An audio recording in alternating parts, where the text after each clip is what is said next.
हाँ जी। तो हमने पिछली 2 क्लासों में लोक देवता पढ़े थे।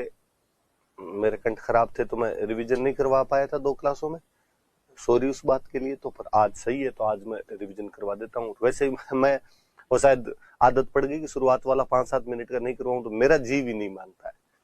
तो हमने पंचपीर पढ़े थे कि पाबू जी, रामदेव जी, हड़बू जी, मेहा जी और कौन से रह गए, गोगा जी, ये 5 पीर है। और पाबू जी के बारे में हम पढ़ रहे थे कि पाबू जी राठौड़ का जन्म कोलूमंड में, पिता धनदल जी, मम्मी का नाम आपके कमला दे और पत्नी का नाम उनके सुप्यार दे या फूलम दे, जो अमरकोट के सूरजमल सोडा की राजकुमारी थी। उनके 2 सहयोगी थे, भील भाई चांदा और तमा। घोड़ी का नाम था केसर कालमी, जो कि देवल नामक चारण महिला की घोड़ी थी। और मेला लगता है कोलूमंड में चैत्र अमावस्या के दिन। उनका देचू नाम के गांव में जिंदराव खिंची के खिलाफ गायों की रक्षा के लिए लड़ते हैं देवल चारण की गायों की रक्षा के लिए। 3 फेरों के बाद उठकर आ गए थे, शहीद हो जाते हैं युद्ध में। लक्ष्मण का अवतार है, ऊंट रक्षक देवता इसलिए रायका मानते हैं। प्लेग रक्षक देवता है। थोरी भाइयों को, गुजरात के 7 थोरी भाइयों को शरण दी थी। रावण हत्या वाद्य यंत्र के साथ उनकी फड़ भील जाति के भोपे गाते हैं, जो कि राजस्थान की सबसे लोकप्रिय फड़ है। उनके पवाड़े जो है वो उनकी वीर गाथा गीत है, जो कि माट वाद्य यंत्र के साथ गाए जाते हैं। 2 किताबें मैंने महत्वपूर्ण किताबें बताई थी। पाबू प्रकाश जो कि आसिया मोड़ जी ने लिखी, और पाबू जीरा छंद है जो बिट्ठू मेहा जी ने लिखी थी। और बताई थी मैंने, हालांकि पाबू जीरा दूहा बताई थी मैंने, लगराज की किताब है। पाबू जीरा सोरठा बताई थी, रामनाथ जी की किताब है। पाबू जीरा रूपक बताई थी, मोतीसर बख्तावर की किताब है। रामदेव जी तंवर, उनका जन्म उंडू कश्मीर के अंदर अजमाल जी और मेणा दे के घर पर हुआ। अजमाल जी पोखरण के सामंत हुआ करते थे। पत्नी का नाम उनके नेतल हुआ करता था, जो अमरकोट के दलेल सिंह सोढ़ा की बेटी थी। गुरु बालीनाथ थे, जिनका मंदिर मसूरिया पहाड़ी जोधपुर पर बना हुआ है। और उनका जो मंदिर है वो रुणिचा रामदेवरा के अंदर है। मेले वगैरह की बातें हमने पहले पढ़ ली थी। घोड़े को लीलो, झंडे को नेजा, जागरण को जम्मो, और उनके मेघवाल भक्तों को रिख्या कहते हैं। एकादशी के दिन रुणिचा में भाद्रपद शुक्ल एकादशी को उन्होंने समाधि ली। 10वीं को उनकी धर्मबहन जो डालीबाई मेघवाल हुआ करते थे, उन्होंने समाधि ले ली थी। पगले पूजे जाते हैं उनके मंदिर में। कमड़िया पंथ स्थापित किया, जिसकी महिलाएं 13 ताली नृत्य करती है। 24 बाणिया नाम की पुस्तक लिखी थी। और हमने और तो क्या पढ़ा इसके बारे में, रामदेव जी में यही पढ़ी थी बड़ी बड़ी बात। मंदिर पढ़े थे, रुणिचा में है, पोखरण के अंदर है, हल्दीना अलवर के अंदर है, छोटा रामदेवरा जो गुजरात में वहां पर है, मसूरिया पहाड़ी में तो है ही मंदिर बालीनाथ जी का, तो वहां पर इनका मंदिर भी बना हुआ है। सांप्रदायिक सौहार्द बढ़ाने का, हिंदू मुस्लिम एकता बढ़ाने का, और सॉरी आपके सामाजिक भेदभाव कम करने का इन्होंने प्रयास किया था। और भेरू नाम का एक कोई वो अत्याचारी मनुष्य था, उसका दमन किया था। मैंने बताया था, सेठ था, ब्याज लिया करता था, भगा दिया था। विष्णु का अवतार माना जाता है, पीरों का पीर कहा जाता है इनको। गोगा जी चौहान का जन्म ददरेवा में जेवर सिंह और बाछल दे के घर पर हुआ था, और गजनवी के खिलाफ युद्ध किया था, इसलिए इनको जाहिर पीर कहा गया। अर्जन सर्जन के खिलाफ गायों की रक्षा के लिए लड़ते हुए मारे गए थे। और हम पढ़ रहे थे सर्प रक्षक देवता है गोगा मेड़ी के अंदर। तो धड़ मेड़ी का दो, धुर मेड़ी का दो, ददरेवा में शीर्ष मेड़ी है। खिलेरियों की डाणी में गोगा जी की ओल्डी बनी हुई है, जो जालोर के अंदर है। और खेजड़ी के पेड़ के नीचे बनाए जाते हैं। गोगा जी का रसावड़ा नाम की किताब कवि मेह ने लिखी है। गोगा मेड़ी वाला जो मंदिर है वो बिस्मिल्ला लिखा हुआ और मकबरा शैली में बना हुआ है। हड़बू जी सांकला रामदेव जी के मौसेरे भाई हुआ करते थे, और बालीनाथ जी इनके भी गुरु थे। हरबम जाल रहा करते थे। बाद में जोधा जी को मंडोर जीतने का आशीर्वाद और कटार दी थी। जोधा जी ने बैंकटी दे दिया, वहां गायों की सेवा करते थे। बैलगाड़ी की पूजा होती है। अजीत सिंह जी ने मंदिर बनवा दिया। भविष्य वक्ता थे, सियार इनका वाहन है। मेहाजी मांगलिया मंदिर बापीणी के अंदर है। कृष्ण जन्माष्टमी को मेला लगता है। किरेड़ काबरा इनके घोड़े का नाम है। भोपों की वंशवृद्धि नहीं होती। चुंडा के समकालीन थे। रणक देव बाड़ी जैसलमेर के खिलाफ लड़ते हुए मारे गए थे। तेजाजी महाराज का जन्म जाट परिवार में खरनाल के अंदर ताहड़ जी और रामकुंवरी के घर पर हुआ था। पत्नी का नाम पेमल दे था, जो कि अजमेर में पंदेर नाम के गांव के रहने वाले थे। लाचा नामक गुर्जर महिला की गायों को बचाते हुए तेजाजी महाराज घायल हो जाते हैं और सुरसुरा गांव में सांप के काटने से मृत्यु हो जाती है। हम उनको सर्प रक्षक देवता या काला बाला के देवता के रूप में पूजते हैं। उनकी घोड़ी का नाम लीलन था। उनके जो पुजारी होते हैं उनको घोड़ला कहते हैं। तेजाजी महाराज पे खुद पे डाक टिकट जारी हो चुका है। उनकी घोड़ी पर एक रेल सेवा जारी की जा चुकी है। तेजाजीरा जुंझार तेजा नाम की पुस्तक लजाराम मेहता ने लिखी। तेजाजीरा ब्यावड़ा नाम की पुस्तक वंशीधर शर्मा ने लिखी। इनकी बहन बुंगरी माता का भी खरनाल में मंदिर बना हुआ है। चंद्रिया, भावता, सुरसुरा, परबतसर, बासी दुगारी, कई जगह पे तेजाजी महाराज के मंदिर है। किसान आज भी खेतों में हल जोतता है, तेजाजी महाराज के गीत गाता है। देवनारायण जी का जन्म बगड़ाउत गुर्जर परिवार के अंदर आपके आसिंद भीलवाड़ा में हुआ। सवाई भोज और सेठू की संतान थे। पत्नी का नाम आपके पीपल देव हुआ करता था, जो धार के जयसिंह परमार की पुत्री हुआ करती थी। भाद्रपद शुक्ल सप्तमी को उनका मेला लगता है। औषधि के देवता थे, विष्णु के अवतार है। नीम के पत्ते चढ़ते हैं, ईंटों की पूजा होती है, मूर्ति नहीं होती है। जंतर वाद्य यंत्र के साथ गुर्जर जाति की भोपे इनकी फड़ गाते हैं, जो सबसे लंबी फड़ है। फड़ पे डाक टिकट जारी हो चुका है, इन पे डाक टिकट जारी हो चुका है। आसींद में, देवमली ब्यावर में, देवधाम जोधपुर टोंक में, देवडूंगरी चित्तौड़ में मंदिर है जो राणा सांगा ने बनवाया था। सांगा इनका इष्ट रखता था। देव बाबा नंगला जहाज में भाद्रपद शुक्ल पंचमी और चैत्र शुक्ल पंचमी को पशु चिकित्सक थे, साधु वालों को भोजन करवाना पड़ता है। बीगाजी महाराज रेडी बीकानेर में गायों की रक्षा के लड़ते हुए शहीद हो गए थे। जाखड़ समाज ने अपना कुल देवता मानता है। खेतलाजी महाराज सोनाना पाली में नए साल वाले दिन मेला लगता है, अकलाने वाले बच्चों का यहाँ पे इलाज करते हैं। आलमजी महाराज दोरीमन्ना बाड़मेर के अंदर, और ये जो थे आपके जैतमाला राठौड़ थे और घोड़ा रक्षक देवता के रूप में पूजे जाते हैं। मामा देव बरसात के देवता है, मंदिर होता नहीं, तोरण की पूजा करते हैं। राजी करने के लिए आपके भैंसे की बलि देनी पड़ जाती है। हररामजी महाराज जोरडा के अंदर भाद्रपद शुक्ल पंचमी को सांप की बाम्बी की पूजा करी जाती है। केसरिया कुंवर जी भी सर्परक्षक देवता है जो गोगा जी के बेटे थे। जरडा जी पाबू जी के भतीजे थे, जिंदराव खिंची को मारकर पिता और चाचा की हत्या का बदला लिया था इन्होंने। आपने राजस्थान वाले रूपनाथ कहते हैं। सिंबुदड़ार कोलूमंड में मंदिर है। हिमाचल प्रदेश वाले इनको बालकनाथ कहते हैं। आपके मल्लीनाथ जी महाराज मेवानगर के राजा थे। फिरोज तुगलक के मालवा के सूबेदार निजामुद्दीन की 13 टीमों को हराया था, वह संत बन गए थे। उगम सिंह बाटी गुरु थे इनकी रानी रूपा देवी एक संत रही है। तिलवाड़ा में मंदिर है। 1399 में हरि कीर्तन करवाया था। तिलवाड़ा में चैत्र कृष्ण एकादशी से चैत्र शुक्ल एकादशी तक इनका मेला लगता है। तल्लीनाथ जी महाराज का वास्तव में नाम गोगादेव राठौड़ था, शेरगढ़ के सामंत थे। जलंधर नाथ जी इनके गुरु थे। पांचोटा जालोर में मंदिर है और इनका देवता कहा जाता है इनको। और कौन सा पड़ा है, झुंझार जी महाराज इमलोहा में जन्म हुआ था। श्यालोदड़ा में मंदिर है। रामनवमी को मेला लगता है। दूल्हा दुल्हन और 3 भाइयों की मूर्तियां हैं वहां पर। और वीर फता जी महाराज सांतु जालोर के अंदर इनका मंदिर बना हुआ है। भाद्रपद शुक्ल नवमी के दिन इनका वहां पर मेला लगता है। डूंग जी जवार जी बठोट पाटोदा के सामंत हुआ करते थे। करणा जी मीणा, आपके लोठू जी नेठारवाल, बालू जी नाई, शंखू जी लोहार के साथ मिलकर टीम बना ली। डाकू बन गए थे। अमीरों को लूटकर गरीबों में धन बांटा करते थे। आगरा की जेल और नसीराबाद की छावनी लूट ली थी इन लोगों ने। ये लोग देवता हमने पढ़े। एक आधा कोई दिमाग से नाम निकल गया, सो सलाम महाराज माफ करे। और आज अपने एक नया टॉपिक शुरू करते हैं। आज अपने पढ़ेंगे राजस्थान के संत एवं संप्रदाय। पहले हम लोक देवता पढ़ रहे थे, आज संत एवं संप्रदाय पढ़ेंगे।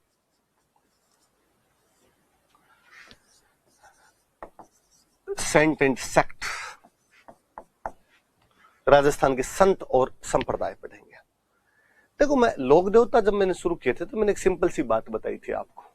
मैंने कहा था लोक देवता वे लोग हैं जिन्होंने समाज के हित में अपने प्राणों का बलिदान दिया था, न्योछावर हुए थे। कालांतर में समाज ने उन शहीदों को पूजना शुरू कर दिया। ज्यादातर वो लोग थे, एक अपवाद को छोड़कर, मतलब उनके मरने के बाद पूजा होने लगी है। कुल मिलाकर बात यह है। कौन पूजा करते हैं? आसपास के वो तमाम लोग जो उस मंदिर के आसपास के क्षेत्र के अंदर रहते हैं, सब लोग उनको मानते हैं, उनके चमत्कारों में विश्वास करते हैं, उनको मानते हैं, उनकी पूजा करते हैं।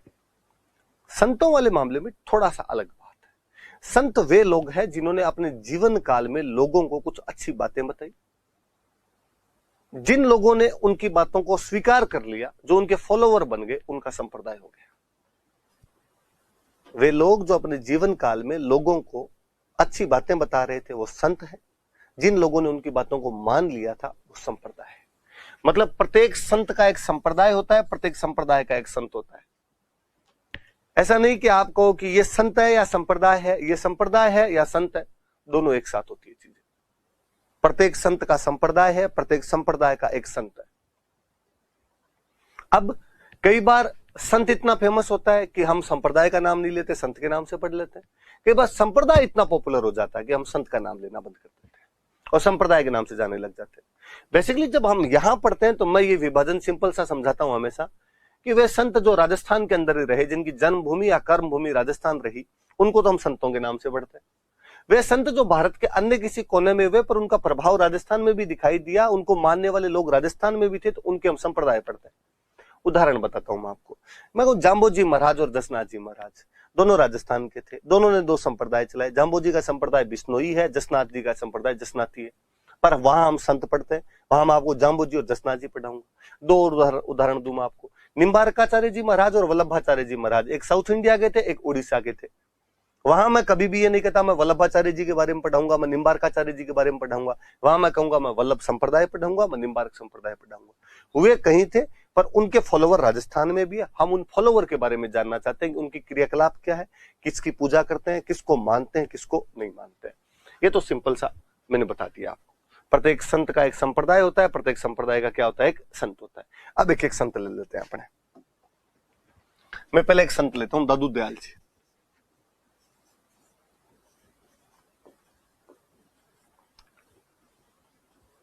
दादू दयाल जी एक संत है। मैं दो एक बातें बताता हूं। देखो, एक तो दादू दयाल जी का जो जन्म हुआ था वो अहमदाबाद में हुआ था, इस बात को याद रखना, क्योंकि मैं राजस्थान के संत हूं, संप्रदाय पढ़ा रहा हूं। पहले संत ही मैंने दादू दयाल जी महाराज लिखे, और इनका मैं कह रहा हूं कि इनका जन्म ही अहमदाबाद में हुआ था, मतलब राजस्थान में तो जन्म ही नहीं हुआ। याद रहे दो लोगों के जन्म हमेशा। दादू दयाल जी महाराज का जन्म हमेशा याद रहे कि गुजरात के अहमदाबाद में हुआ था। गुरु गोविंद सिंह जी का जन्म हमेशा याद रहे कि पटना के अंदर हुआ था। वरना कई बार लगता है अपने को क्या सरदार जी हैं तो कोई पटियाला, जलंधर, लुधियाना के अंदर हुए होंगे, पर नहीं, उनका जन्म बिहार में पटना में हुआ था। दादू दयाल जी महाराज है, इनका जन्म गुजरात के अहमदाबाद के अंदर हुआ था। कहते हैं लोदीराम नाम के एक ब्राह्मण ने इनका पालन पोषण किया था। तो उनको ये मिले थे, पैदा तो कहां पर हुए, मम्मी पापा कौन थे इसके बारे में नहीं पता। लोदीराम जी को मिले थे, बच्चे को घर पे लेके आए थे, उन्होंने पालन पोषण किया था। तो लोदीराम नाम के एक ब्राह्मण थे, उन्होंने इनका पालन पोषण किया। तो ब्रिंगिंग अप जो थी, शुरुआती दौर है, वो लोदीराम जी के घर पर निकला। वहां पर कहते ब्रह्मानंद जी नाम के एक व्यक्ति इनके गुरुजी थे। ब्रह्मानंद जी कह दो, या उनको वृद्धानंद जी भी कहा जाता है, या किसी ने उनको बुढ़न बाबा भी कह दिया कि वृद्ध है तो बुढ़ा ही कह दो, फिर तो बुढ़न बाबा कह दो। ये इनके गुरुजी हुआ करते थे। तो जन्म अहमदाबाद के अंदर हुआ था। लोदीराम नामक ब्राह्मण ने इनका पालन पोषण किया था। ब्रह्मानंद जी, वृद्धानंद जी या बुढ़न बाबा इनके गुरुजी हुआ करते थे। बाद में अपने राजस्थान आ गए थे, और राजस्थान में शुरुआती कई दिनों तक ये सांभर रहे थे।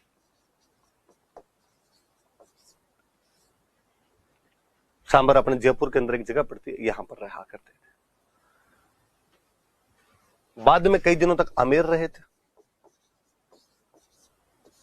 संत हमेशा यात्राएं करते रहते थे, इधर उधर खूब, आमेर में, मारवाड़ में, ढूंढाड़ में, खूब सारी जगह पे घूमे थे। फाइनली लास्ट के अंदर जयपुर में एक जगह अपने पड़ती है नरेना, यहाँ पे नरेना आ गए थे। ये नरेना में मृत्यु हुई थी। तो दादूपंथियों का जो मुख्य केंद्र है वो नरेना ही है। कि सांबर के अंदर शुरुआत में उपदेश देने वगैरह शुरू किए थे, फिर आमेर चले गए थे। कहते 6 साल के आसपास सांबर रहे थे, 14 साल के आसपास आमेर रहे थे, अंतिम समय अपना नरेना के अंदर बिताया था, यहां आ गए थे।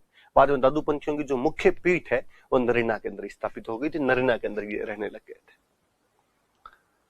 कहते निर्गुण भक्ति का संदेश दिया था इन्होंने।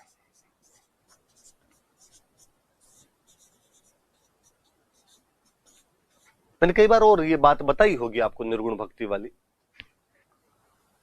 ऐसी भक्ति जिसमें मूर्ति पूजा नहीं की जाए, सिंबल नहीं हो जिसमें, प्रतीक नहीं हो जिसमें, वो निराकार पूजा है, वो निर्गुण पूजा है।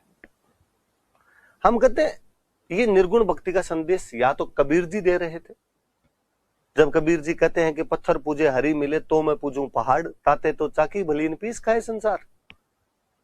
कि भाटों को पूजने से, मूर्तियों को पूजने से भगवान मिलता है, तो मैं मोटा सा पहाड़ पूरा ही क्यों ना पूज लूं।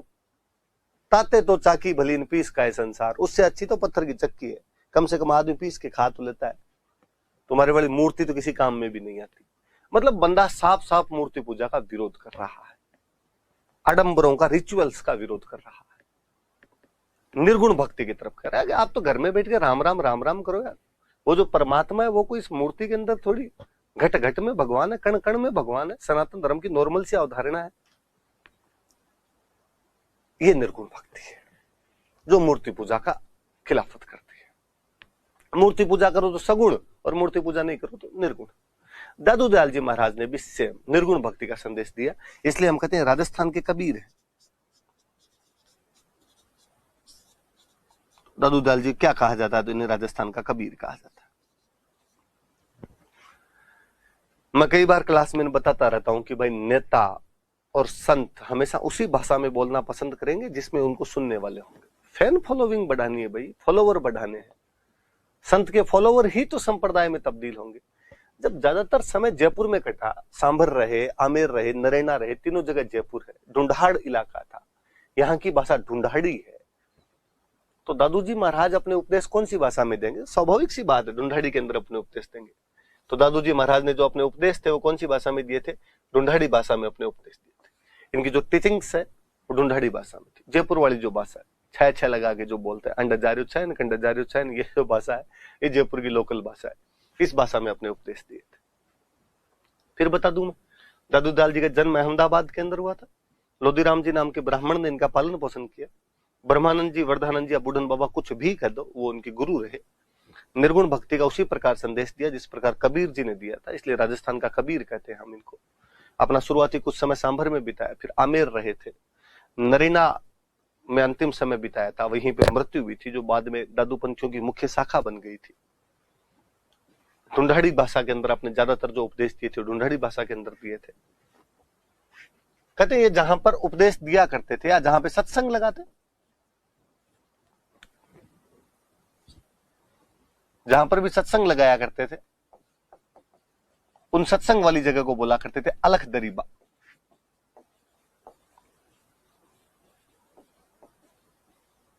उन स्थानों को या तो अलख दरीबा कहते या एक शब्द और हुआ करता था चौगान। तो कोई पूछ ले कि दादू जी महाराज जहां सत्संग लगाया करते थे या बाद में भी दादू पंथी जहां पर सत्संग लगाते हैं उस जगह को क्या बोलते हैं? तो उसको अलख दरीबा या चौगान कहते हैं। या दादू जी महाराज अपने सत्संग लगाया करते। हम कहते हैं इन लोगों ने ये जो निर्गुण भक्ति वाला जो पूरा वातावरण चला था देश के अंदर, इसको भक्ति आंदोलन कहा जाता है। कि भक्ति आंदोलन था, अपने आप में एक लहरी आई थी बड़े तौर पे। दादू दयाल जी वाला जो भक्ति आंदोलन था उसका नाम निपख आंदोलन है। कोई पूछे कि निपख नामक भक्ति आंदोलन किसने चलाया था? निष्पक्ष से बन गया निपख। निपख नामक भक्ति आंदोलन किसने चलाया था? तो दादू जी महाराज ने निपख नाम का भक्ति आंदोलन चलाया था। ये बात भी याद रह जाए तो भली बात आपने ठीक है थोड़ी सी। दादू पंथी मूर्ति पूजा नहीं करते, मैंने बताया निर्गुण भक्ति है तो मूर्ति पूजा तो नहीं होगी।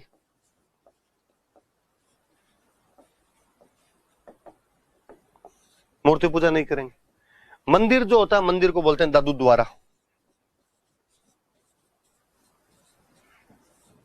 अब देखो मैं फिर एक बात पर आता हूं, सिख संप्रदाय में मूर्ति पूजा नहीं होती, वो गुरुद्वारे बोलते हैं उनको कि गुरु जी का द्वारा है इसलिए गुरुद्वारा कर दो। दादू पंथी भी मूर्ति पूजा नहीं करते। दादू जी के जो फॉलोवर हुए उनको आप दादू संप्रदाय बोल दो या दादू पंथ बोल दो, एक ही बात है। दादू पंथ भी मूर्ति पूजा नहीं करते, पर मंदिर होता है, मंदिर को दादू द्वारा बोलते हैं। तो अपने दिमाग में स्वाभाविक आता है कि जब मूर्ति पूजा करते नहीं तो मंदिर में करते क्या हो? हम लोग तो मंदिर जाते इसलिए कि वहां पे मूर्ति है। तो मैंने एक दिन पहले बताई थी कि जो भी निर्गुण वाले संप्रदाय है जो मूर्तियों की पूजा नहीं करते हैं वो किताबों की पूजा करेंगे। मैंने बताया था यहूदी ओल्ड टेस्टामेंट को मान ले, ईसाई बाइबिल को मान ले, मुसलमान कुरान को मान ले, सिख गुरु ग्रंथ साहिब को मान ले। इन्होंने कहा हम भी किताबों की पूजा करेंगे। किताब कौन सी? जो दादू जी के उपदेश जिसमें लिखे हुए, और दादू जी के उपदेश जिस किताब के अंदर लिखे उस किताब का नाम है वाणी। तो मंदिर में किसकी पूजा की जाती है? तो वाणी की। दादू दयाल जी की जो वाणी है उसकी पूजा की जाती है। दादू दयाल जी की वाणी की पूजा की जाती है। आमेर अपना लंबा टाइम बिताया दादू दयाल जी महाराज। आमेर में उस समय राजा हुआ करते थे भगवंत दास जी, पढ़े हमने हिस्ट्री के अंदर। भगवंत दास जी आमेर के राजा थे। अकबर मुगल बादशाह जो था फतेहपुर सीकरी में उन दिनों आया हुआ था। यूपी में जो फतेहपुर सीकरी पड़ता है वहां पर मुगल बादशाह अकबर आया हुआ था।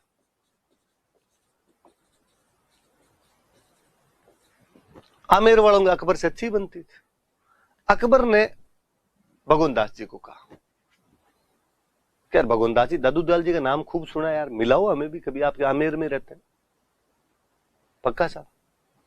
कहते 1585 में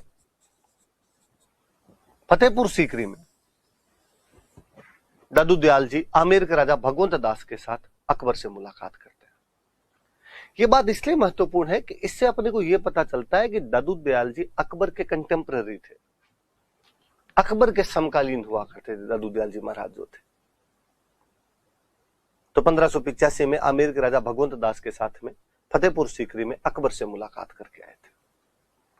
दादू दयाल जी महाराज का यह मानना था कि यार बंदे का जीवन जो है हमेशा परोपकार में बीतना चाहिए। हमेशा बंदा दूसरों के हित में ही सोचे, दूसरों का भला सोचे, बुरा क्यों सोचे किसी का। सही बात। दादू दयाल जी एक कदम आगे कर, दादू दयाल जी ने कर मरने के बाद भी व्यक्ति का जीवन किसी के काम आना चाहिए। लोगों का सब मरने के बाद किसे काम आ सकता है? मरने के बाद या तो जला दो या दफना दो, मिट्टी होती क्या काम है किसी की? दादूलाल जी का एग्जैक्टली मैं यही बात कर रहा हूं, जब मिट्टी ही होती है तो क्यों जलाओ और क्यों दफनाओ? छोड़ दो जंगल में ले जाके, पशु पक्षी खाएंगे, किसी के तो पेट में जाएगा, मरने के बाद कहीं ना कहीं तो काम आएगा। तो दादू पंथ में मरने के बाद बंदे को ना जलाया जाता है ना दफनाया जाता है, बल्कि पशु पक्षियों के खाने के लिए खुले मैदान के अंदर रख देते हैं। जो लाश होती है, जो डेड बॉडी है, इसको ना तो जलाते हैं ना इसको दफनाते हैं।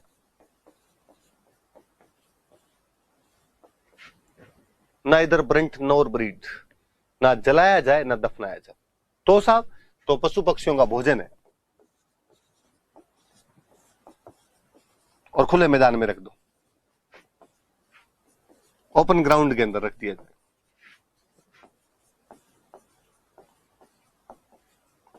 और कहते खुद दादू जी का जो शव था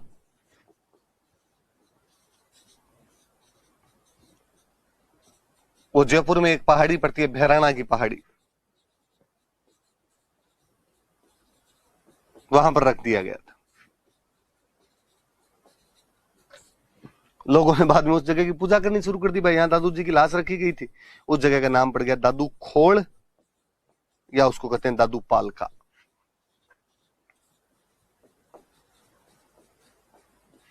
दादू खोल या दादू पालका कहा जाता है उस जगह को। दो बातें याद रख लेना बस, कि लाश को ना तो जलाते हैं ना दफनाते हैं, पशु पक्षियों के खाने के लिए खुले मैदान में छोड़ देते हैं। खुद दादू जी की लाश जयपुर में भैराना की पहाड़ी, भैराना हिल पर रखी गई थी, जिस जगह के लोगों ने बाद में पूजा करनी शुरू कर दी। उस जगह को दादू खोल या दादू पालका के नाम से जाना जाता है। कहते दादू जी के टोटल 152 शिष्य थे, टोटल एडमिशन तो 152 हुए, पर जो इनमें प्रमुख थे वो 52, ऊपर वाले 52 ही थे। सिलेक्शन इतने लोगों का हुआ होगा, एडमिशन 152 ले लिए होंगे। ये जो प्रमुख 52 शिष्य थे, इनको 52 स्तंभ कहा जाता है। कोई कहे कि दादू संप्रदाय में पिलर्स की संख्या कितनी मानी जाती है, तो 52 मानी जाती है। 52 पिलर्स क्यों माने जाते हैं? क्योंकि 52 स्तंभ होते हैं, इसलिए 52 पिलर माने जाते हैं। स्वाभाविक सी सीधी सी बात है एकदम। टोटल 152 शिष्य थे, उनमें से 52 शिष्यों को क्या कहा जाता है? मुख्य स्तंभ कहा जाता है। नरेना मुख्य केंद्र है, नरेना में मेला लगता है इनका, फाल्गुन शुक्ल पंचमी से एकादशी तक।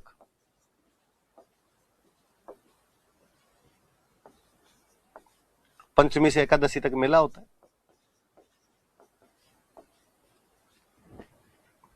दादू जी के मरने के बाद में दादू संप्रदाय कई भागों में विभाजित हो गया, ब्रांचेज बन गई थी। कौन कौन सी ब्रांचेस थे?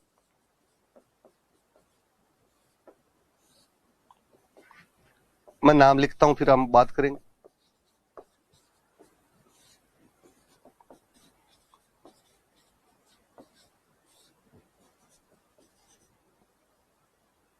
खाकी विरक्त उत्तरादे, सॉरी खालसा विरक्त उत्तरादे, खाकी और नागा। दादू पंथ की ब्रांचेज है, खालसा, विरक्त, उत्तरादे, खाकी और नागा। हिस्ट्री पढ़ाते समय मैंने बार बार बताया होगा कि मुख्य केंद्र के अधीन जो भी होता है उसको खालसा कहते हैं। मुख्य केंद्र कौन सा? नरेना। तो जो नरेना वाली पीठ को ज्यादा मानते हैं वो तो कौन से हो गए? खालसा। दादू संप्रदाय में उनको क्या बोलेंगे? तो उनको खालसा दादू संप्रदाय वाले बोलेंगे। वे जिन्होंने घर बार छोड़ दिया, विरक्त हो गए, मोह माया से कोई भी लेना देना नहीं रखा, उनको हमने कहना शुरू कर दिया विरक्त। जो घर बार छोड़ देते हैं, घूम घूम के दादू संप्रदाय का प्रचार प्रसार करते हैं, एक जगह पे रहते ही नहीं है, विरक्त हो गए। दादू दयाल जी के मरने के बाद में एक चेले हुआ करते थे, बनवारी दास जी महाराज। बनवारी दास जी महाराज जो थे वो चले गए थे बाद में हरियाणा। हरियाणा राजस्थान से किस दिशा में पड़ता है? तो अपने कहते हैं राजस्थान से उत्तर दिशा में पड़ता है, तो वो हो गए उत्तराद्य। तो जो हरियाणा में रतिया नाम की जगह पर इन्होंने अपना केंद्र बना लिया था। जो हरियाणा में रतिया की तरफ चले गए थे वो उत्तराद्य हो गए। जो खाकी कपड़े पहनने लग गए थे, भस्म लगाने लग गए थे, जटाएं धारण करने लग गए थे, वो खाकी हो गए। और जो जिंदाबाद ही रहने लग गए थे वो नागे हो गए। 5 ब्रांचेज है। जो मुख्य पीठ को मानते हैं वो खालसा, घर बार छोड़ के दादू संप्रदाय का प्रचार प्रसार किया। विरक्त बनवारी दास जी के साथ हरियाणा में रतिया की तरफ चले गए, उत्तरादे। भस्म लगा के, जटा लगा के, राख लगा के वैसे रहे वो खाकी। एक नागा। 5 ब्रांचेज हो गई, याद रखना इनके नाम। शिष्य 52, जिनको 52 स्तंभ कहते हैं, ब्रांचेज ये 5। मैं वापस थोड़ी थोड़ी बातें बताऊं, पीछे से वापस देखो। दादू दयाल जी का जन्म गुजरात के अहमदाबाद में हुआ। लोधीराम जी नामक ब्राह्मण ने इनका पालन पोषण किया। ब्रह्मानंद जी, वर्धानंद जी या बूढ़न बाबा इनके गुरुजी थे। अपना काफी समय सांभर के अंदर बिताया, आमेर में रहे। अंतिम समय में नरेना आ गए थे, वहीं पर मृत्यु हुई। ये इनका मुख्य केंद्र है। तीनों क्षेत्र आपके जयपुर में पढ़ते हैं। तो अपने उपदेश सारे ढूंढाड़ी भाषा के अंदर दिए थे इन्होंने। किस बात के उपदेश दिए? तो निर्गुण भक्ति के उपदेश दिए। ऐसे कुछ उपदेश कबीर जी ने दिए, इसलिए हम इनको राजस्थान का कबीर कहते हैं। जहां सत्संग दिया करते थे उस जगह को अलख दरीबा या चौगान कहते हैं। निपख नाम का भक्ति आंदोलन चलाया था इन्होंने। मूर्ति पूजा नहीं करते, तो मंदिर जो दादू द्वारा इनका होता है उसमें किसकी पूजा की जाए? तो उसमें दादू जी की जो उपदेश है वो वाणी नाम के ग्रंथ में संकलित है, उसकी पूजा की जाती। आमेर में जब रहते थे तो राजा भगवान दास जी के साथ 1585 में अकबर से मिलने के लिए गए थे। फतेहपुर सीकरी में अकबर से मुलाकात की थी। लाश को ना तो जलाते हैं ना दफनाते हैं, खुले मैदान में पशु पक्षियों के खाने के लिए छोड़ देते हैं। खुद दादू जी की लाश बहराना की पहाड़ी में रख दी गई। बहराना की पहाड़ी को उसको दादू खोए दादू पालका कहते। 152 टोटल शिष्य थे, जिनमें प्रमुख शिष्य 52 है, जिनको कि 52 स्तंभ कहा जाता है। नरेना मुख्य पीठ है, जहां पर फाल्गुन शुक्ल पंचमी से एकादशी तक मेला लगता है। जो नरेना वाली पीठ को मानते हैं वो खालसा हो गए। जो घर बार छोड़ के रहते थे वो विरक्त हो गए। जो हरियाणा की तरफ चले गए थे उत्तरादे हो गए। जटाएं धारण करते थे तो नाग खाकी हो गए। और एक लास्ट ब्रांच आपकी नागा हो गई। थोड़ी सी बात और करते हैं, इनके शिष्यों के बारे में बात करते हैं। प्रमुख शिष्य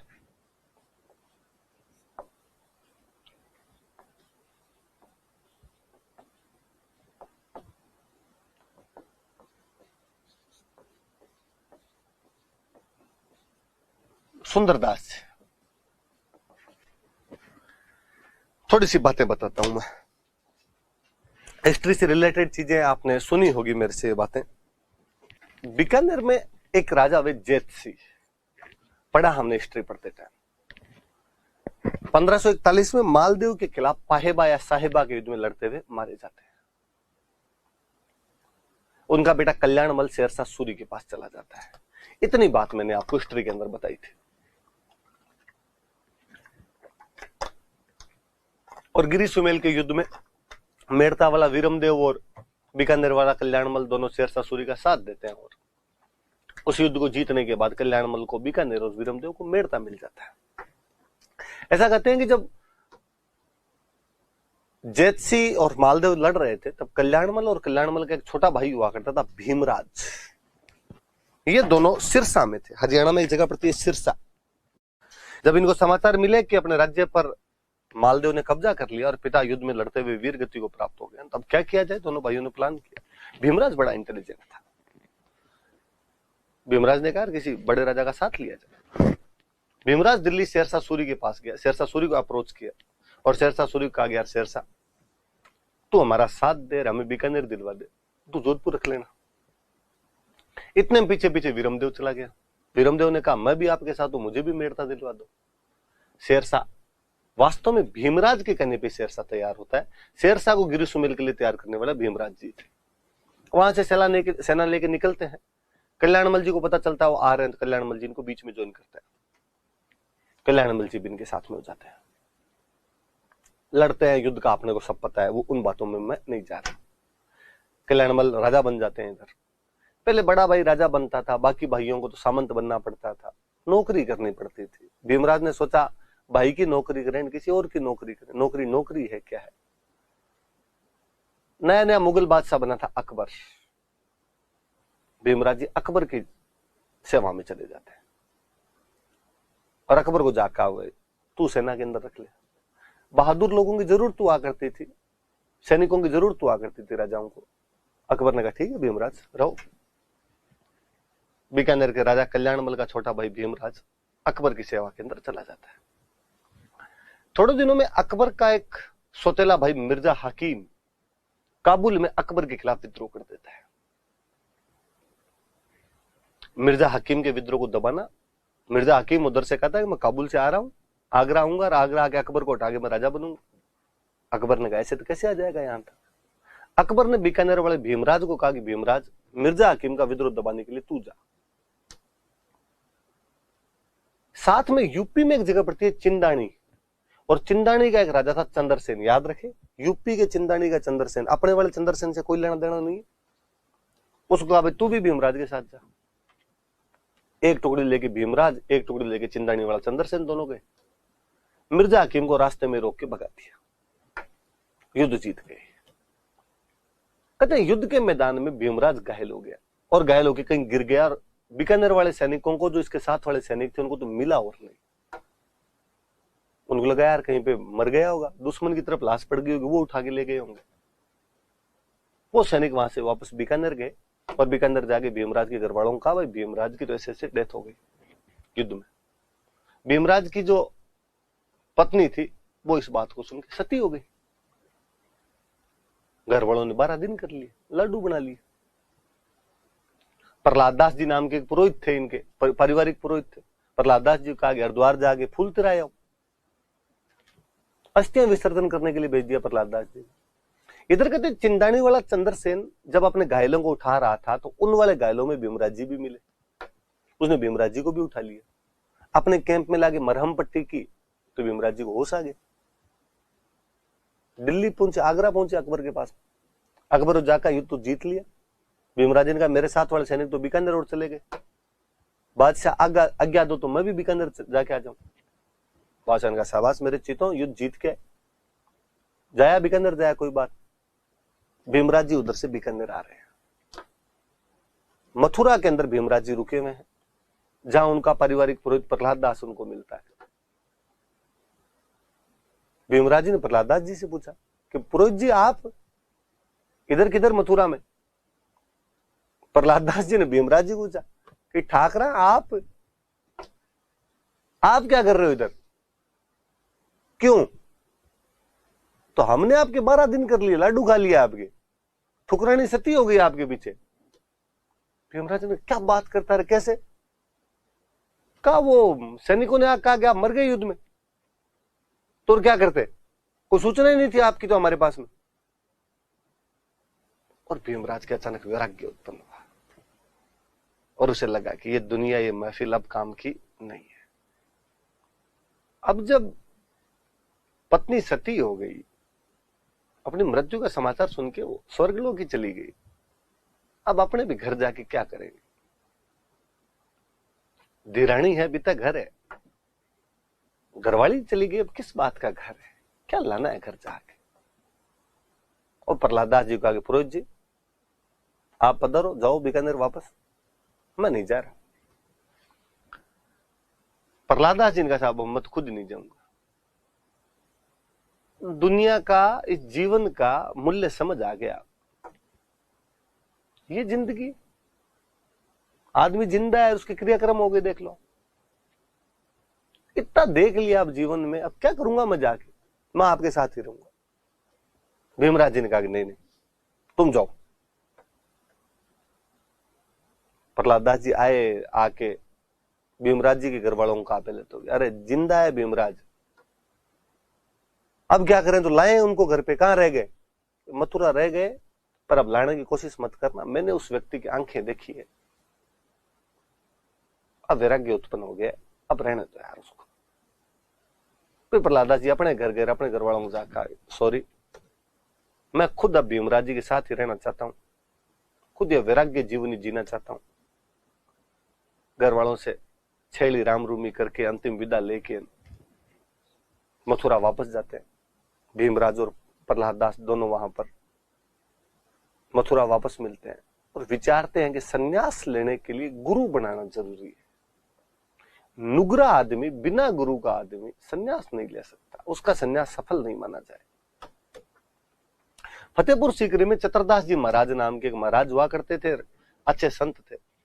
गए भीमराज प्रहलाद दास दोनों, का चतुरदास जी मुझे, हम दोनों को अपने चेले बना लो। चतुरदास जी ने कहा रे तुम थोड़े ऊंचे लेवल के और थोड़े, मैं तुम्हारा गुरु बनने लायक हूं नहीं।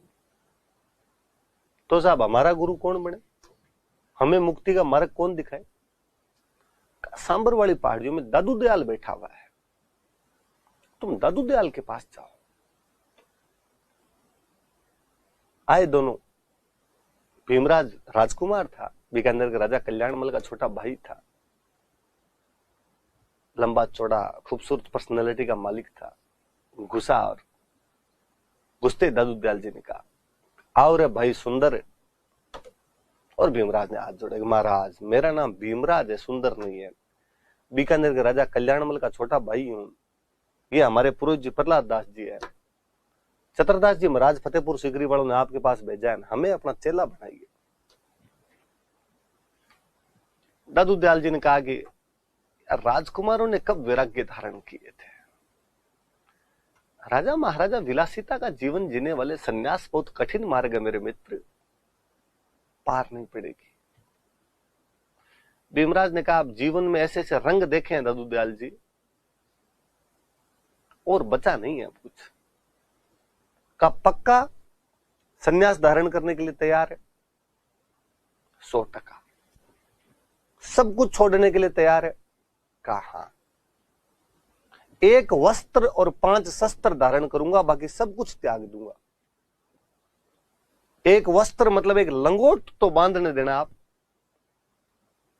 क्षत्रिय हूं, हथियार रखूंगा खुद के पास में, केस, कंगा, कड़ा, कृपाण और कच्छा, ये 5 चीज रखने दो। 1 वस्त्र और 5 शस्त्र, बाकी सब कुछ त्यागता हूं दादू दयाल जी आपके चरणों में। कोई राज्य चाहिए, कोई घर बार चाहिए, कोई परिवार चाहिए, मोह माया आप देख ली सर। दादू दयाल जी ने कहा तो व्यक्ति जब अपनी पिछली जिंदगी से छुटकारा चाहता है तो पिछले जीवन का जो नाम है वो भी त्यागना पड़े। और चूंकि तुझे देखते ही मैंने तेरे को सुंदरदास कहा था, तो आज से तेरा नाम भीमराज नहीं, आज से तेरा नाम सुंदरदास है, ताकि वो राजा वाला जीवन ही छूटे, तेरा रूप ही संत वाला आए। जैसी आपकी आज्ञा। दादू दयाल जी महाराज के पहले शिष्य थे सुंदरदास जी। प्रहलाद दास जी पीछे खड़े थे, प्रहलाद दास जी ने कहा मेरा एडमिशन। दादू दयाल जी ने कहा कि तुझे वैराग्य कैसे उत्पन्न हुआ? भीमराज जी को देख के।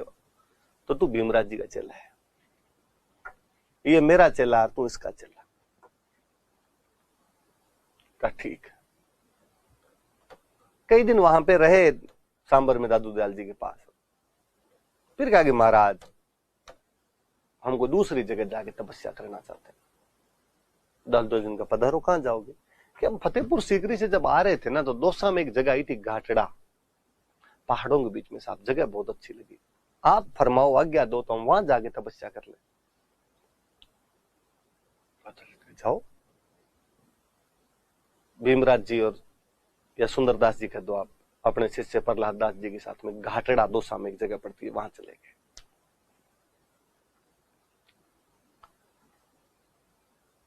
हथियार रखा करते थे अपने साथ में, क्योंकि क्षत्रिय थे तो हथियार त्यागे नहीं उन्होंने, इसलिए उनके जितने अनुयायी बने आगे, वो भी हथियार रखा करते थे। कपड़ों तक का त्याग कर दिया था। दादू संप्रदाय की नागा शाखा इन्हीं सुंदरदास जी महाराज द्वारा शुरू की गई। दादू जी के प्रथम शिष्य थे सुंदरदास जी महाराज, नागा शाखा के संस्थापक थे वो। कहते कई दिन घाटड़ा रहे और फिर प्रहलाद दास जी को सब कुछ सौंप सांप के और कहा कि मैं हिमालय जाऊंगा।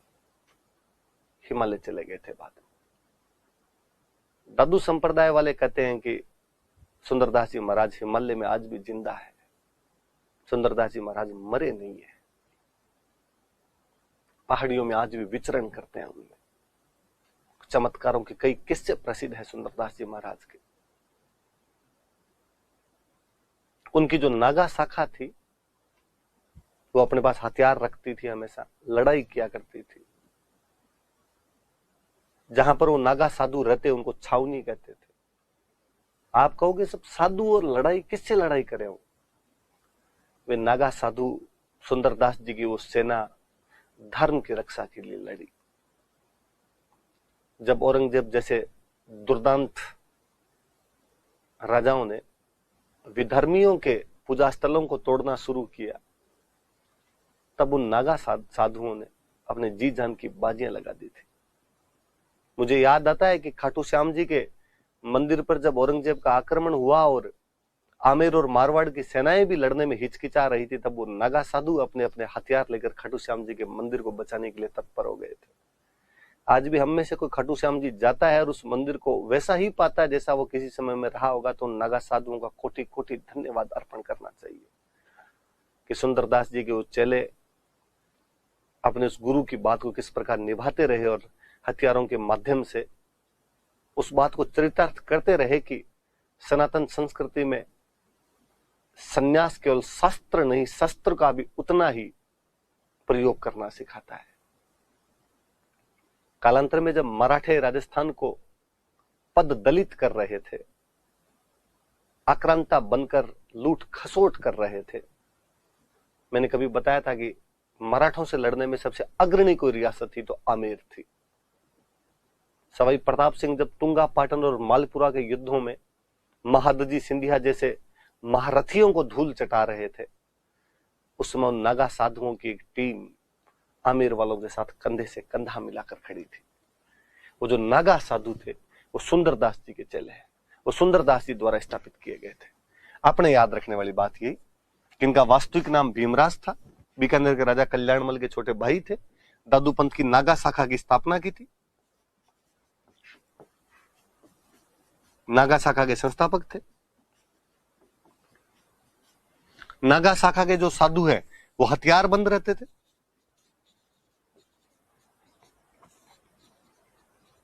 जहां पे नागा साधु रहते थे उस जगह को छावनी बोलते। सैनिक जहां रहते उसको छावनी तो कहते हैं। मराठा आक्रमणों के समय इन्होंने जयपुर के राजाओं की मदद की थी।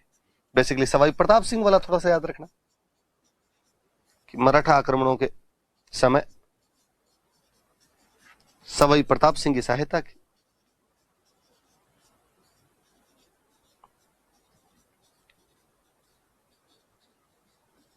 मदद की थी, इतनी बात याद रख लेना। सुंदरदास जी पहले शिष्य थे, भीमराज वास्तविक नाम था, कल्याणमल के छोटे भाई थे, नागा शाखा के संस्थापक थे, हथियार रखते थे। छावनी कहते हैं इनके रहने की जगह को जहां नागा साधु रहते हैं। और मराठा आक्रमणों के समय नागा साधुओं ने सवाई प्रताप सिंह की सहायता की। बाकी वाली कहानी केवल समझाने के लिए थी। आप जब नोट्स बनाओ लिखो तो ये इतनी बातें लिखना। एक और शिष्य रज्जब जी महाराज,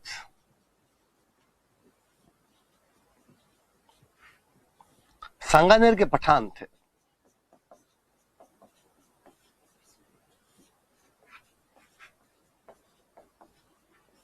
पठान थे तो लंबी चौड़ी पर्सनालिटी के मालिक, गोरे चिट्टे एकदम। आमेर बारात जा रही थी, सांगानेर से आमेर बारात लेके आ रहे थे, दुल्ले बने हुए, शेरवानी, साफा, तुर्रे, कलंगी, सिर पे सिरमोड़, एंटीने सब लगाए हुए। आमेर में मावठा का तालाब है। उस मावठे के तालाब के पास में अलख दरीबा, दादू दयाल जी महाराज मावठे तालाब के पास में बैठकर उपदेश दे रहे थे। बारातियों ने सोचा कि यार थोड़ी देर अपने भी दादू जी के उपदेश सुन ले। दादू जी महाराज आंख बंद करके बोल रहे थे कि घर गृहस्थी मोह माया में कुछ ही नहीं रखा हुआ है, जीवन का जंजाल है जो इसमें फंस जाता है, निकल नहीं पाता इस चीज से। उपनिषदों की उस लाइन को दोहरा रहे थे जिसके अंदर लिखा होता कि ब्रह्म सत्यम जगत मिथ्या जीवो ब्रह्म ना परे। जगत जो कुछ दिखाई देता है मिथ्या है, सपना है, टूटेगा एक दिन। एकमात्र सत्य वो ब्रह्म है, उसकी सत्ता के सिवाय दूसरी कोई सत्ता इस दुनिया के अंदर नहीं है। जब उन्होंने रज्जब जी को दुल्हे के बेस में वहां पर बैठे हुए देखा तो उन्होंने कहा कि रज्जब तू गजब कियो, और माथे बंध्यो मोड़, दुल्हे के मोड़ बंधा हुआ था, आयो तो हरि भजन बैठो किन थोड़ी, कि हे रज्जब क्या गजब करने जा रहा है। भगवान ने तुझे हरि का नाम लेने के लिए भेजा था और तू ये शादी करेगा, ये काम बचे तेरे। रज्जब जी खड़े हुए, रज्जब जी का महाराज आंखें खोल दिया आपने। अपने शादी नहीं करनी, ये लो शेरवानी ये भी उतार देता हूं। दादू इनका नहीं, तेरे को वैराग्य इन कपड़ों में प्राप्त हुआ तो आज के बाद तू यही कपड़े रखेगा हमेशा। आजीवन दूल्हे के बेस में रहते रज्जब जी महाराज। वो शेरवानी फट जाती तो कोई शिष्य, कोई साधक दूसरी शेरवानी देके चला जाया करता था। एक संत जो दादू जी के उपदेशों को सुनकर शादी नहीं करते और आजीवन दूल्हे के वेश में रहते हैं, वो कौन थे? तो रज्जब जी थे। तो दादू जी के उपदेश सुनकर विवाह नहीं किया और आजीवन दूल्हे के वेश में रहे थे। सुनने के बाद में शादी नहीं करते और आजीवन दूल्हे के वेश में रहे। तो वो कौन थे? तो रज्जब जी महाराज थे। बुक्स लिखी बहुत अच्छी अच्छी रज्जब जी महाराज ने। एक बुक का नाम है रज्जब वाणी। ये तो निर्गुण भक्ति वालों की ज्यादातर बुक का नाम वाणी मिलेगा आपको। एक योगा पर बहुत अच्छी बुक लिखी उन्होंने, सर्वंगी।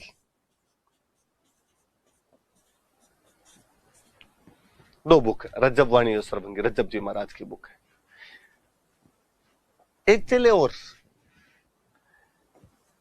कहते हैं दादू पंथ में दो सुंदरदास जी महाराज हुए।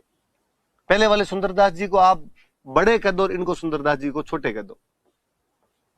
वो लड़ाकू आदमी हुए थे, ये पढ़ाकू थे। उन्होंने जैसी लड़ाइयां की, इन्होंने उतनी पढ़ाइयां की। दादू संप्रदाय में सर्वाधिक इंटेलिजेंट कोई बंदे हुए थे तो सुंदरदास जी थे, छोटे सुंदरदास जी। एक आप यंगर कर दो, एक एल्डर कर दो। वो बड़े सुंदरदास जी, छोटे सुंदरदास जी। वो क्षत्रिय थे, इनका वैश्य परिवार में जन्म हुआ। खूब पढ़ाकू थे तो खूब किताबें लिखी, 42 के आसपास ग्रंथ लिखे। ज्ञान समुद्र,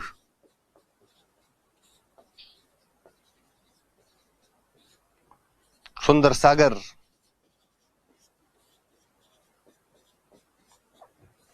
खूब सारी किताब है। अपने इतनी याद रखना, 42 किताबें लिखी थी। दौसा में एक जगह पड़ती है गेटोलाव, वो मुख्य केंद्र है। वैसे ज्यादातर टाइम अपना सिक्कर में फतेहपुर नाम की जगह है, वहां पर बिताया था। फतेहपुर भी मुख्य केंद्र है। तो सुंदरदास जी छोटे, दादू संप्रदाय तो कहता है हमारे शंकराचार्य हैं। शंकराचार्य जितने इंटेलिजेंट थे उतने इंटेलिजेंट दादू पंथ में सुंदरदास जी महाराज, छोटे वाले। रज्जब जी को तो बहुत ही ज्यादा प्यार था दोनों में, तो रज्जब जी में, सुंदरदास जी में तो दोनों के विचार यूं मिलते जुलते। और आप इस चीज पर यूं गौर कीजिए कि सांप्रदायिक सद्भावना का कितना महत्वपूर्ण क्षेत्र रहा होगा कि रज्जब नाम का एक पठान और सुंदरदास नाम का एक वैश्य आपस में गहरे दोस्त है, एक जैसी बातें कर रहे हैं। वो रज्जब वाणी और सर्वंगी लिख रहे हैं, इधर ज्ञान समुद्र और सुंदर सागर लिखे जा रहे हैं। उस भक्ति आंदोलन ने सामाजिक समानता स्थापित करने में सर्वाधिक महत्वपूर्ण योगदान दिया था। और शिष्य वे, एक शिष्य वे बालिंद जी, संत सारे इंटेलिजेंट थे। ग्रंथ लिखा आरिलो। वैसे दादू दयाल जी के बाद में दादू दयाल जी के बेटे मुख्य उत्तराधिकारी बने थे, उनका नाम था गरीबदास जी। दादू दयाल जी के एक और बेटे हुआ करते थे, मिस्किन दास जी, ये भी मुख्य संत हुए इसके। मिस्किन का मतलब ही गरीबी होता है।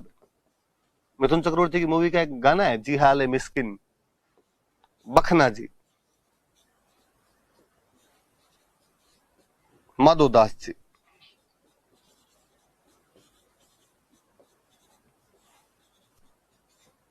खूब सारे संत हुए थे। तो दादू पंथ आप वापस देख लो, महत्वपूर्ण है, कोई उठा के पूछ लेगा, कई बार क्वेश्चन पूछे हुए हैं, खूब सारी चीजें हैं। अहमदाबाद में जन्म हुआ, लोधीराम नाम के ब्राह्मण ने पालन पोषण किया। ब्रह्मानंद जी, वर्धानंद जी या बूढ़न बाबा इनके गुरु जी थे। सांभर, आमेर और नरेना में अपना समय बिताया। नरेना में इनका मुख्य केंद्र है। ढूंढाड़ी भाषा में उपदेश दिए, निर्गुण भक्ति का संदेश दिया था। राजस्थान का कबीर कहते हैं हम इनको। जहां सत्संग देते उसको अलग दरीबाया, चौगान कहते हैं। निपक आंदोलन चलाया, मूर्ति पूजा नहीं करते, मंदिर को दादू द्वारा कहते हैं। वहां पर दादू जी की लिखी हुई किताब वाणी की पूजा की जाती है। आमेर के राजा भगवंत दास जी के साथ 1585 में फतेहपुर सीकरी में अकबर से मिलके आए थे। लाश को ना तो जलाते हैं न दफनाते हैं, पशु पक्षियों के खाने के लिए खुले मैदान में छोड़ते हैं। दादू जी की लाश बेहराना की पहाड़ी में रखी गई, जिसको दादू खोले दादू पाल का कहते हैं। 152 टोटल शिष्य थे, उनमें 52 मुख्य थे जिनको 52 स्तंभ कहते हैं। नरेना में फाल्गुन शुक्ल पंचमी से एकादशी तक मेला लगता है। वे लोग जो नरेना को मानते हैं वो खालसा है, जो घर बार छोड़ गए वो विरक्त है, जो उत्तर की तरफ चले गए उत्तराधे है, जो भस्म और जटाएं रखे वो खाकी है, सुंदरदास जी के चले जो हथियार रखते थे वो नागे है। प्रमुख शिष्य सुंदरदास जी महाराज बीकानेर के राजा कल्याणमल के छोटे भाई भीमराज थे, नागा शाखा के संस्थापक थे। नागा साधु हथियार रखते अपने पास में, इनके रहने के स्थान को छावनी कहते हैं। मराठा आक्रमणों के समय सवाई प्रताप सिंह की मदद की थी। रजब जी सांगानेर के पठान थे, दादू जी के उपदेश सुनकर शादी नहीं की थी, आजीवन दूल्हे के वेश में रहे थे। रजब वाणी और सरवंगी जैसी पुस्तकें लिखी थी। सुंदरदास जी छोटे, ऐसा कहते सुंदरदास जी बड़े दादू जी के पहले शिष्य थे, सुंदरदास जी छोटे उनके लास्ट शिष्य हैं। वैसे परिवार में जन्म हुआ था। 42 ग्रंथ लिखे थे। ज्ञान समुद्र और सुंदर सागर मुख्य हैं। गेटोला और दौसा में और फतेहपुर सीकर में इनके मुख्य केंद्र है। बालिंद्र जी ने आरिलो नाम की किताब लिखी थी। गरीबदास जी, मिस्किनदास जी दो दादूदयाल जी के बेटे ही थे, वो भी मुख्य संत बने। बखना जी और माधोदास जी और मुख्य संत हुए। दादूदयाल जी थोड़े बड़े ही हैं, आप अच्छे से याद करना। बाकी वाले अपने कल और पढ़ेंगे, बाकी वाले में थोड़ी कम जानकारी है तो हम कर लेंगे धीरे धीरे इनको। Thank you.